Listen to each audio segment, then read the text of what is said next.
Hello అండి. మీకు sweet తినాలనిపించినప్పుడు బ్రెడ్ ముక్కలతో ఇలా పాకం కజ్జికాయలు చేసుకోండి. భలే రుచిగా ఉంటుంది.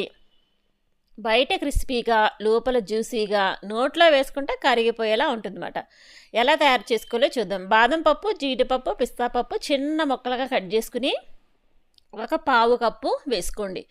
1 టేబుల్ స్పూన్ పంచదార కూడా వేసుకుని 1 టేబుల్ స్పూన్ పాల మీద మేగడ వేసుకోండి అన్నమాట. మనం పాల మీద మేగడ మన ఇంట్లో రోజు పాలు కాసుకుంటాం కదండి. ఆ మేగడ తీసి చక్కగా పక్కన పెట్టేసుకోండి. ఒక రోజుది సరిపోద్ది. పాల మీద మేగడ వేసి ఈ విధంగా ముద్దలా కలుపుకుని రెడీగా పెట్టుకోండి. మీరు ఎన్నైతే చేసుకోవాలనుకుంటున్నారో అన్ని బ్రెడ్ పీసెస్ తీసుకోండి.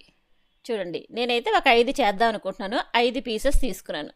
ఈ బ్రెడ్ పీస్ అన్నది మనం చపాతీ ఎలా అయితే పాముకుంటామో ఆ విధంగా అన్ని వైపులా సమానంగా కూడా మనం ఈ విధంగా చపాతీ ఎలా అయితే చేసుకుంటామో ఆ విధంగా చేసుకోవాలి. ఎక్కడ పగుళ్ళు కానీ హోల్ కానీ ఉండకూడదండి. ఉంటే నూనెలో మనం వేయించుకునేటప్పుడు లోపల మనం ఏదైతే ముందుగా తయారు చేసి పెట్టుకున్నాం కదా డ్రై ఫ్రూట్స్తో ముద్ద అన్నది బయటకు వచ్చేస్తుందన్నమాట.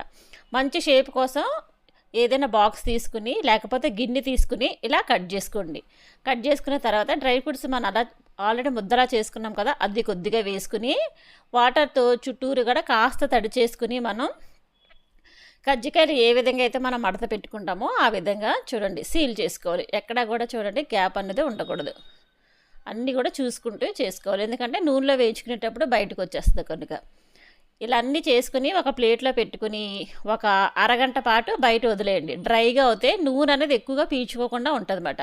ఎందుకంటే బ్రెడ్ బయట పెడితే కాస్త గట్టిగా తయారవుతుంది. తర్వాత పాకం కోసం స్టవ్ ఆన్ చేసి మందంగా వెడల్పుగా ఉన్న ఒక కళాయి పెట్టుకుని 1 కప్పు పంచదార వేసుకోండి. 1 కప్పు నీళ్లు కూడా పోసుకుని గులాబ్ జామ్ పాకం ఎలా అయితే ఉంటుందో మనకి ఆ పాకం వచ్చేంత వరకు మనం ఇలా కలుపుకుంటూ ఈ పాకాన్ని రెడీ చేసుకోవాలి. మంచి ఫ్లేవర్ కోసం దంచుకున్నటువంటి యాలక్కాయలు ఒక 3 వేసుకోండి. చూడండి ఈ విధంగా. మరీ ఎక్కువ తీగ పాకం కూడా కాదు, పల్చగా కూడా ఉండకూడదు అన్నమాట.